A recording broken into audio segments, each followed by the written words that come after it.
কিটাও আর খুস্তা নাই তরকারি আছে তরকারি জোগাড় করনি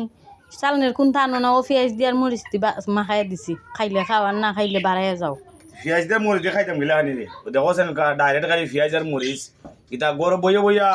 ওই থাকলাম করিয়া লাগে কিতা ওলা খানি আমার লগে কিতা শুরু হয়েছে কিতা আচরণ ও আর কিতা করতাম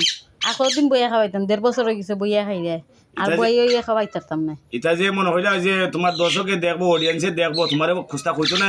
বৈশাখ মাসে দিন 1000 টাকা রোজ মানুষ গেছে একদিনও গেছো না কোনো খাইলতাই খালি কয়তো নাই তো খানি ওই এলাই তো আমার এটা কিতা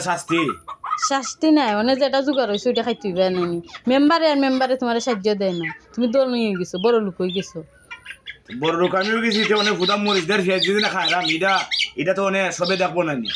দেখো না দেখে মেম্বারে দল নিয়ে গেছো তুমি ওইসে যাও আমি খাইলাম যাও আমার পেঁয়াজের মরিচ যখন খাম করতে না খাওয়া বাইনকে যখন আমি আড় হইয়া বরিছি এখন পেঁয়াজ মরিচ যেটা দিবে ওইটা দিয়ে আমার খাওয়া লাগবো সেটা হবে গাইস আপনারা সবাই দেখলে তো আসলে এটা আমার ওয়াইফ কোনো আমার প্রতি কোনো হিংসাও নাই আমার উপরে কোনো ওর জিদ করে কোনো বুঝতে নাই শুধুমাত্র মানুষকে একটু দেখানোর জন্য বোঝানোর জন্য ওই ভিডিওটা নিলাম সবাই ভালো থাকবা আমার ওই ভিডিওটা শেয়ার দিবা ধন্যবাদ সবাইকে